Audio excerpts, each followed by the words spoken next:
Simultaneous मतलब क्या, दो चीज़ें साथ ही साथ हो रही हैं। मतलब नाम से ही पता चला है साइमल्टेनियस मतलब जैसे दो आयन हैं, दोनों मतलब रिएक्शन में एक दूसरे से इंटरफेयर कर रहे हैं। इंटरफेयर मतलब एक दूसरे के को अफेक्ट कर रहे हैं। फॉर एग्जांपल हमारे पास कंटेनर है, उसमें AgCl भी है और AgBr भी है। ये कंटेनर है हमारे पास।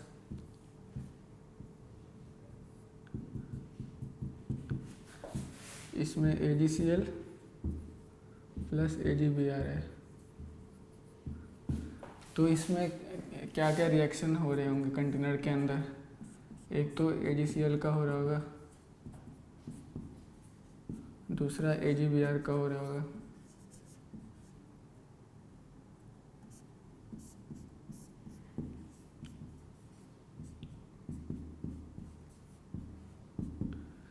तो यहाँ पे AgCl भी टूट के Ag प्लस और Cl माइनस आयन दे रहा है, और AgBr भी Ag प्लस और Br माइनस आयन दे रहा है।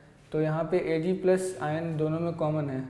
तो हम जब इसका सॉल्युबिलिटी निकालेंगे तो सॉल्युबिलिटी दोनों की डिक्रीज़ होने वाली है। डिक्रीज़ क्यों होने वाली है? क्योंकि Ag प्लस आयन अगर AgCl को देखें तो इसमें Ag प्लस AgBr से आएगा, तो ये इसको अफेक्ट करेगा, तो इसकी कॉन्सेंट्रेशन, इसकी सॉल्युबिलिटी कम हो जाएगी। और अगर AgBr को देखें तो AgCl का Ag प्लस इसको इंटरफेयर करेगा, तो इसकी भी सॉल्युबिलिटी कम हो जाएगी। तो दोनों आपस में इंटरफेयर करके दोनों की सॉल्युबिलिटी को कम कर रहे हैं, तो इसको हम लोग कहते हैं साइमल्टेनियस सॉल्युबिलिटी। एक क्वेश्चन देखते हैं। सपोज हमारे पास है AgCl और इसकी KsP है 9 × 10⁻⁻10, और हमारे पास है AgBr और इसकी KsP है 16 × 10⁻⁻10। तो हमसे पूछता है find simultaneous solubility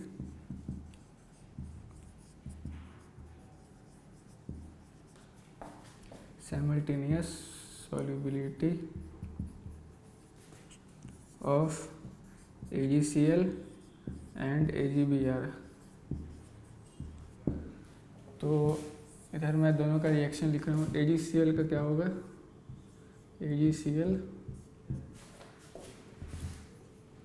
Ag plus Cl minus. Suppose इसकी सॉल्युबिलिटी S1 है, तो Ag प्लस कितना बनेगा? S1। Cl माइनस भी कितना बनेगा? S2। और S1। और AgBr इधर है, इसका रिएक्शन होगा Ag प्लस Br माइनस। तो इसकी सॉल्युबिलिटी सपोज S2 है, तो ये टूट के बनेगा S2 और S2 सॉरी। तो इसकी सॉल्युबिलिटी हमने S1 मानी है, तो ये Ag प्लस यहाँ पे S1 बनेगा और Cl माइनस भी S1 बनेगा। और AgBr की सॉल्युबिलिटी हमने S2 मानी है, तो ये S2 और ये S2 बनेगा। लेकिन अब हम ध्यान से देखें तो कंटेनर में Ag प्लस है, तो इस Ag प्लस जो है तो इसकी कॉन्सेंट्रेशन तो सेम रहनी चाहिए। तो हम लोग Ag प्लस की ओवरऑल कॉन्सेंट्रेशन लिखेंगे S1 प्लस S2। तो यहाँ भी लिख देता हूँ S1 प्लस S2, तो ये हो जाएगी। तो यहाँ पे हम देख रहे हैं Ag प्लस आयन दोनों में कॉमन है, तो इसलिए दोनों में इंटरफेयर करके इसकी सॉल्युबिलिटी भी कम कर देगा और इसकी भी कम कर देगा। तो Ag प्लस की टोटल कॉन्सेंट्रेशन होगी S1 प्लस S2। तो AgCl का हम निकालते हैं KsP। तो AgCl का KsP कितना हो जाएगा? ये हो जाएगा S1 प्लस S2, और Cl माइनस कॉन्सेंट्रेशन कितनी? S1, और इसकी वैल्यू दी हुई कितनी? 9 × 10⁻⁻10 थी।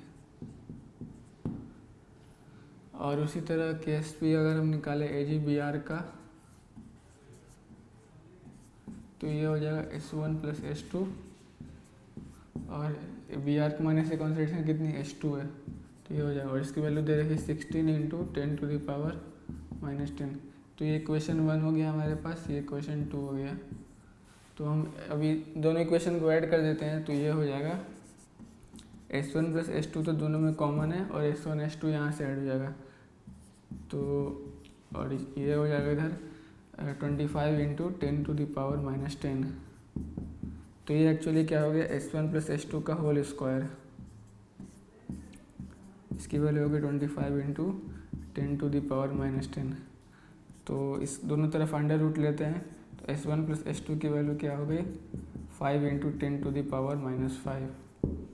अब इस वैल्यू को हम पहले रिएक्शन में पुट कर देते हैं, तो वहाँ से क्या हो जाएगा, इसकी वैल्यू में यहाँ पुट कर देते हैं, तो ये हो जाएगा 5 into 10⁻⁻5 into S1 is equal to 9 into 10⁻⁻10। तो यहाँ से S1 की वैल्यू आ गई 9/5 इंटू 10⁻⁻5। तो ये हो जाएगा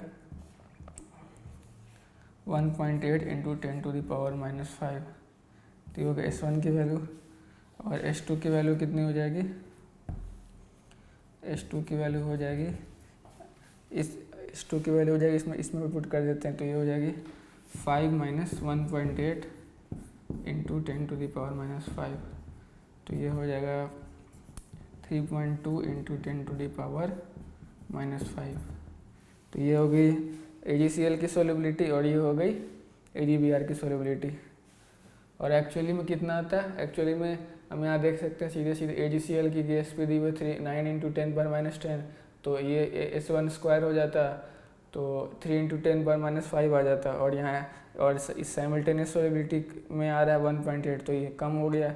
और AgBr का अगर देखें तो 4 इंटू 10⁻⁻5 आ जाता, इसका अंडर रूट लेते तो यहाँ पे आ रहा है 3.2। तो दोनों की सोलिबिलिटी यहाँ डिक्रीज हो गई because of effect of simultaneous solubility. मतलब दोनों आपस में इंटरफेयर करके एक दूसरे की सोलिबिलिटी को डिक्रीज कर रहे हैं। साइमल्टेनियस सोलिबिलिटी पे इसमें हमारे पास एक CaF2, इसकी KSP दे रखी है 10⁻⁻12। और दूसरा सॉल्ट है SrF2, SR स्ट्रोंशियम को कहते हैं। तो इसकी KSP दे रखी है 3 इंटू 10⁻⁻12।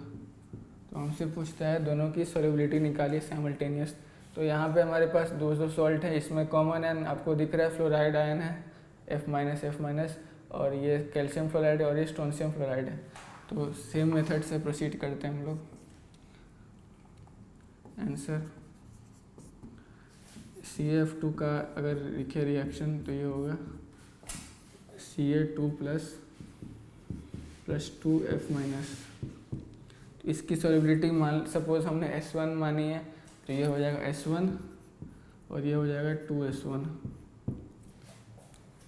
और SrF2 क्या का अगर लिखें तो हो जाएगा SR2 प्लस 2F-।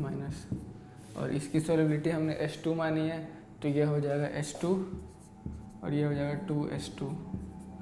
तो यहाँ देखिए F- दोनों में कॉमन है, और F- दोनों में कॉमन है, तो F- की ओवरऑल कॉन्सेंट्रेशन क्या हो जाएगी 2S1 प्लस S2, और यहाँ भी 2S1 प्लस S2। तो ये हो गई। अब हम KSP निकालते हैं। यहाँ पे CaF2 का KSP कितना हो जाएगा S1 into 2S1 plus S2 का होल स्क्वायर।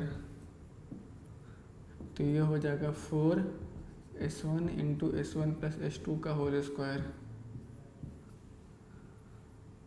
और इसकी वैल्यू कितनी दे रखी है 10⁻⁻12। और उसी तरह KSP अगर हम निकालें SrF2 का, तो ये हो जाएगा S2 into 2S1 plus S2 का होल स्क्वायर। तो ये हो जाएगा 4S2 S1 प्लस S2 का होल स्क्वायर। इसकी वैल्यू कितनी दे रखी है 3 इंटू 10⁻⁻12। ये हो गई इक्वेशन 1, ये हो गई इक्वेशन 2। दोनों इक्वेशन को ऐड कर देते हैं, तो ये हो जाएगा 4S1 प्लस S2 का होल स्क्वायर तो कॉमन है, और ये हो जाएगा S1 प्लस S2। और इधर हो जाएगा 4 इंटू 10⁻⁻12। तो यहाँ से 4 और 4 कैंसिल हो गया, ये हो गई S1 + S2 का whole cube is equal to 10⁻⁻12। तो यहाँ से S1 + S2 की वैल्यू क्या हो गई 10⁻⁻4। अब S1 + S2 की वैल्यू मिल गई, इसको हम लोग इक्वेशन 1 या 2 किसी में पुट करके निकाल सकते हैं S1 और S2 की वैल्यू इंडिविजुअल। तो 1 में पुट करते हैं, तो 4S1 + S2 की वैल्यू पता है हमारे को 10⁻⁻4 है, तो S1 + S2 का होल स्क्वायर कितना हो जाएगा 10⁻⁻8 हो जाएगा। तो हो जाएगा 10⁻⁻8 इज इक्वल टू 10⁻⁻12। तो S1 की वैल्यू क्या आ गई 10⁻⁻4/4। तो ये हो गया 0.25 इंटू 10⁻⁻5 नहीं 4। और S2 की वैल्यू कितनी हो जाएगी,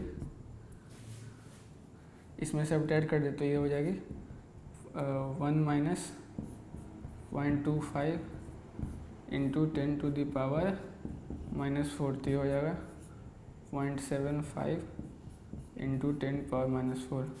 तो ये कैल्शियम फ्लोराइड की सोलिबिलिटी हो गई 0.25 इंटू 10⁻⁻4 और स्ट्रोंशियम की हो गई 0.75 इंटू 10⁻⁻4। और अगर हम इंडिविजुअली निकालते बिना साइमल्टेनियस इंटर सोलिबिलिटी के तो CF2 की कितनी हो जाती, फॉर्मूला इसमें हो जाता डायरेक्टली 4s³। तो 4s³ यहाँ पुट करते तो ये हो जाती 10⁻⁻12/4 का अंडर। तो ये इधर साइड में निकालता हूँ मैं। अगर डायरेक्टली करते हैं 4s³ लगा के, ये कैल्शियम फ्लोराइड का है, तो ये हो जाता है 10⁻⁻12/4 पावर 1/3। तो ये हो जाता है 10⁻⁻4/1/3। तो 4/1/1, तो ये हो जाता है कितना 1/4 पावर 1/3 इंटू 10⁻⁻4। तो ये 1/4.1/3 तो 0.25 से ज़्यादा ही आएगा। तो और ये 10⁻⁻4 है, तो ये दिख रहा है कि पॉइंट इससे ज़्यादा वैल्यू आएगी। और स्ट्रोंशियम का निकालें हम तो ये कितना हो जाएगा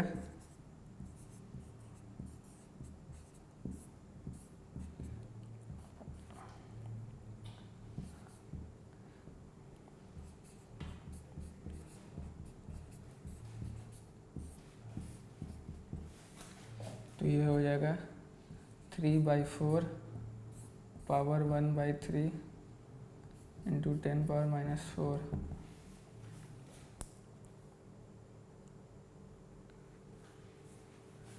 तो 3/4 पावर 1/3 भी 0.75 से ज़्यादा आएगी। तो इस यहाँ पे दिख रहा है इसकी वैल्यू ज़्यादा आएगी। तो साइमल्टेनियस सोलिबिलिटी होने से क्या रहा, सोलिबिलिटी कम हो जाएगी क्या, जैसा कि हमने देखा था। तो क्वेश्चन इससे पता भी चल रहा है, यहाँ पे अगर हम अलग इंडिविजुअली निकालें तो इससे ज़्यादा वैल्यू आ रही है।